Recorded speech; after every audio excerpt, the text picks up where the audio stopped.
According to the official story, on Monday, September 10, 2001, the day before 9/11, hijackers Mohamed Atta and Abdulaziz Al-Amari drive in a rental car they've leased from Boston Logan Airport and check into this Comfort Inn in Portland, Maine at 5:43 p.m., which is a short 5-minute drive to Jetport, the local airport which they depart from early the next day back to Boston Logan. Atta and Al-Amari are filmed at 8:41 p.m. at this ATM machine,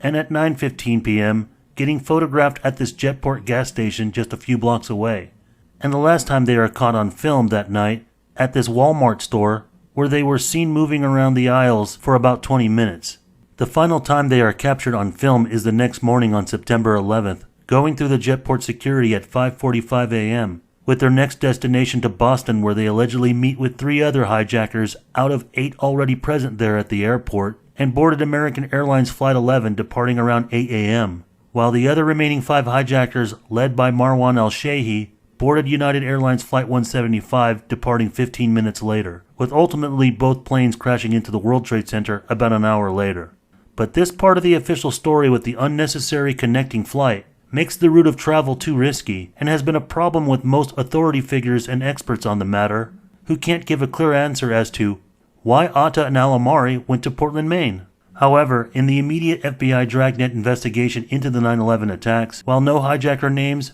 or their flights were listed, as you might already notice with those early reports as aforementioned, like with the Time magazine website article, that there were clues looming in that authorities thought that some of the 9/11 hijackers had unauthorized, unrestricted access to the airports. But this was only significantly noticeable from reports coming out of Boston, which we've come to know long after is a tremendous problem as far as chain of evidence being fully provided, because still after the 9/11 Commission report release in 2004, Logan Airport security CCTV video is still not released 2 years after in the Zacarias Moussaoui trial exhibit evidence, while the Dulles Airport security video for Flight 77 hijackers that struck the Pentagon are available for public access. This film will attempt to bring an answer or some closure as to why the federal government or the national security state till this day hasn't released Logan Airport security CCTV, which remains classified as top secret information. However, before we address that and the unnecessary route of travel to Maine,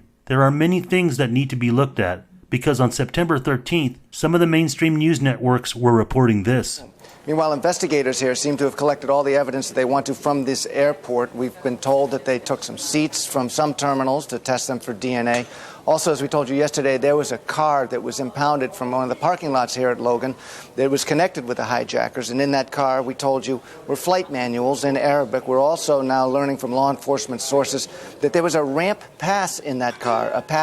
a little employee badge that allows people into secure areas of Logan Airport. So this is something that raises some questions about security here at Logan. The Boston Globe, in its morning editions, is running a piece that says that 2 of the alleged hijackers who left out of Boston had what is known in the airline business as a ramp pass, or can be known as a tarmac pass, that allows either vehicles or individuals access out to where the planes taxi, take off, arrive, park, catering, cleaning, maintenance, all of that. The other problem is, of course, that we now know that at least at one airport they had ramp access, which is not surprising with a coordinated attack this big, and for as easy it is to get a job at an airport. I mean, many of the jobs are minimum wage, low or no screening. We have had convictions for actually lying about security agencies or companies actually doing the background checks. That has even been the subject of a criminal case in this country. So now we know that the system is compromised from within as well, and this is a total failure of the system, saying, oh, well, okay, some screeners missed it, or some screeners weren't even required to pick it up. We have something far more serious going on than that when we find out that they have ramp passes and literally could have compromised the entire system. The FBI has, however, confirmed, as we said, that 10 people did board those 2 flights here who were responsible for the hijackings. And we also know that a ramp pass was found in the belongings of one of the hijackers. Now, a ramp pass is an access pass that grants access to restricted areas of the airport. And the Port Authority here, Massport, says that of the 16,000 badges that they have out to their various employees here of the various companies at the airport. 800 badges are missing, so new badges are being issued to every employee of every company working here at Boston Logan.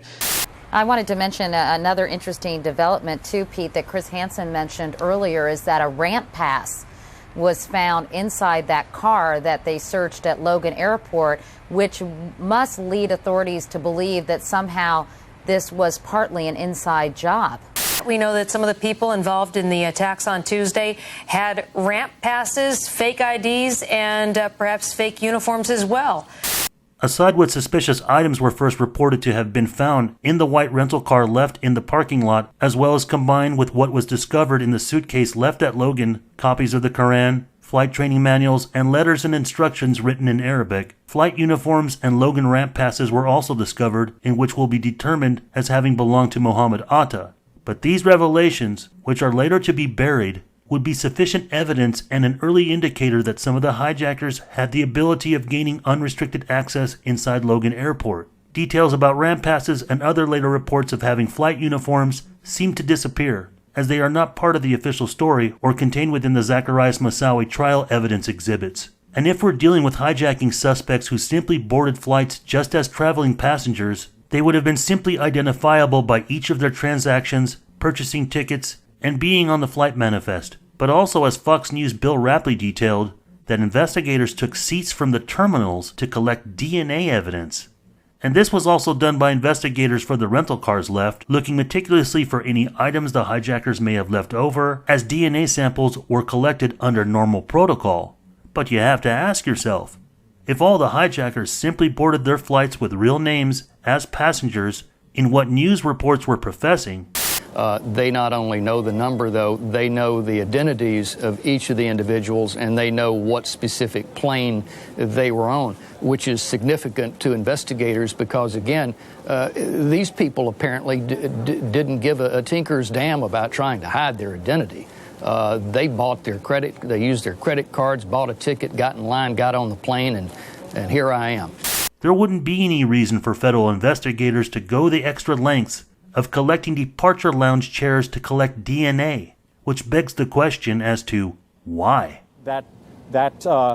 car, as well as seats from Logan Airport being gone over at an FBI processing facility, the seats being gone over, seats from the airport, for possible DNA evidence of who may have been involved with this, as I say, rapidly developing situation out here at the still closed